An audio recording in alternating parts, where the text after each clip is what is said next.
That's my real name. You can tell because of the pectoralis and the biceps and the forearms. He has some muy machismo. All right, so bring this up to here. Fist and hold. Good. Put your feet together. Hold. That's good. Stand on your right foot. Hold. Stand on your left foot. Hold. Now you can do the hop test, but a lot of people can't do that. And they have bad knees, they have bad ankles, and Especially if they're over 70. yeah, they have bad balance. So you might not want to do that. But let's try this. And I don't know if Dr. Hockman has shown you this. Keep your arms out there. Now, what I want you to do is I want you to turn your hips as far as you can, right there, and keep the shoulders level. And hold. Now we're going to turn the shoulders as far as they'll go. And keep your head straight forward. Hold. Now turn your head as far as you can to that side and hold. And bring your head up and back. And hold.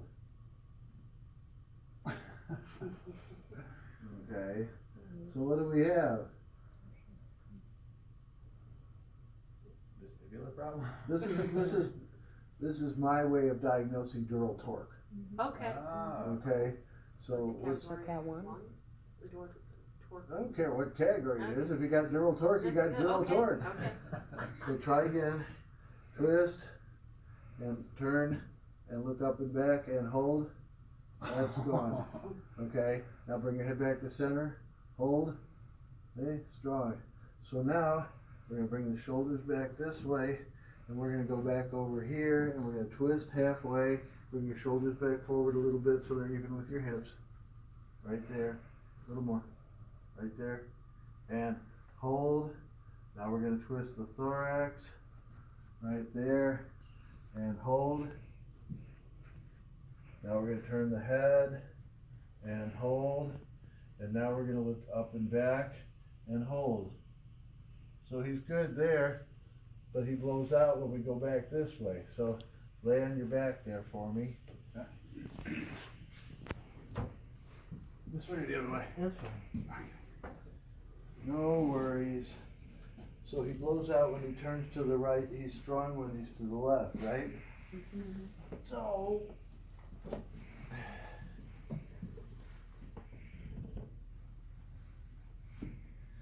what we want to do, he's got holes in his ears, that's what's wrong. Come in here on that atlas right there. See how sore he is on that right side? Almost nothing on this side. Nada. Okay? So what we're going to do is I'm going to turn his head this way, and I'm going to bring my hand back here onto the occiput, and my fingers are pointing towards but not crossing over the occipitomastoid suture. Okay? And I'm going to hold the frontal rim right along here, the zygomatico-frontal area, and the parietal frontal line there, and I'm going to lock my finger right in there, right my thenar right in there, and cup the face. And you're going to take a deep breath, hold the breath, and gently turn your head to the right.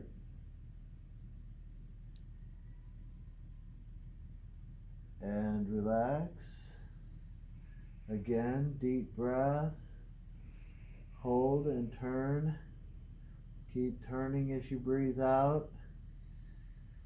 And relax. Deep breath. Hold it. Turn to the right. And relax. God, that sucks. Huh? That sucks. What's the matter? It's painful. On the Painful? left. Yeah. Left it. Like. Take a deep breath. Hold it. Turn to the left. And relax. Deep breath. Turn to the left. And relax. Deep breath. Turn to the left. And relax. Now we're going to go back to center. Now how's that? Not bad. Here now? No, still going. Still not there on the left. On the right, way better. stand up for me?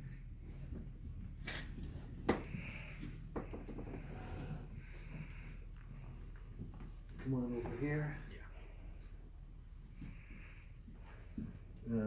Twist, twist, head up and back, and hold. Here we go. Much better. Didn't crunch anything, I like that. didn't force any articular movement whatsoever, other than to contract the rectus capitis posticus major, minor, and transversus, along with the scaliness and the sternocleidomastoid, into a rotation with resistance. The definition of isometrics is exertion against resistance with no net movement. So if the patient is turning too hard, then they're getting movement. You're supposed to exactly resist their movement with your resistance, and that negates, or that allows the upper cervical musculature to pull that vertebra into alignment. No muss, no fuss, no crunch, no pop, When, no desiccation of the vertebral arteries. yes. When do you know that you need to adjust the cervical vertebra? I mean, Well, when they're misaligned, when they're subluxated, well, but you just did that and that released everything. yeah, Like was the last. I just adjusted it. Oh, okay. Yeah, I didn't know if you would do something afterward. That's, Well, he cleared, okay, his pain was gone. gotcha. Dr. DeCharnette says as long as you get a 50% reduction in pain, you've done your job for that day. So the pain was gone, the muscles strengthened, the neurology changed, and so why should I do anything else? You shouldn't. I was just asking. Unless there's something else wrong. Bring this up here. Hold. Tilt your head to this, straight sideways. Hold. Tilt your head to this side. And hold. Nope, no lateral flexion deviation. No problem with rotation, and no problem with backward extension and rotation, which is also known as the what?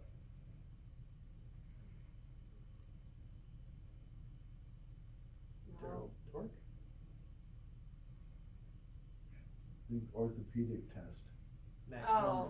Maximum foraminal compression. Yeah. We always go by orthopedic tests.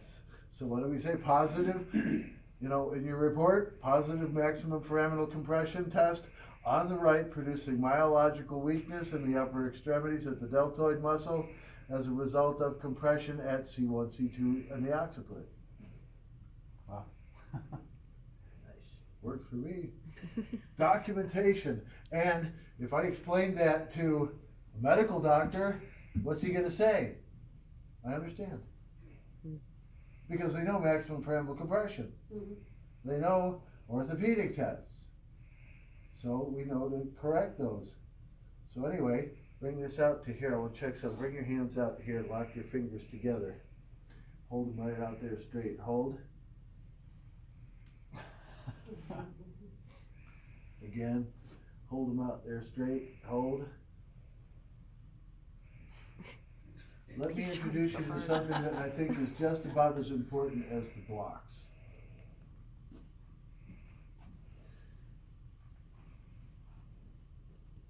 You've heard of foot levelers? Mhm. They suck. They are absolutely worthless. Okay? Anybody got a pair of foot levelers? Not on, but I have them. Yeah, they're absolutely worth. I had a patient in one time. This lady had a really high arch. Foot levelers are boilerplate.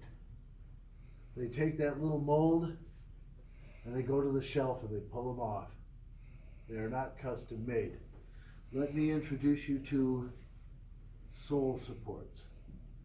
They are developed by a man by the name of Ed Glazer. Ed Glazer is a podiatrist with a PhD in mechanical engineering. Oh, Kid Greenwald. Does the sole supports donate a lot of money to chiropractic? Yes. Do they charge way too much for what they're selling? Yes. I had a lady come in with a really high arch. Took me 3 times sending it back to foot levelers and telling him what I wanted. And the lady finally looks at me and says, "You really don't know what you're doing, do you?" Okay? principle behind these is the materials, flexibility and support, but at the same time, it's the way that we cast them. We do not cast them standing up because casting standing up casts the abnormality. We want to cast for a correction. So we do it in the seated posture with the patient sitting all the way out, and we put pressure on the knee down into the heel and across the fifth metatarsal and across to the great toe, to the first metatarsal phalangeal junction. There is never any weight put on the first metatarsal because that's the problem in foot pronation and neurological dysfunction associated with the feet that affects the skeleton all the way up. If you go to www.solepports.com, the website is incredible. An amazing amount of information. So anyway,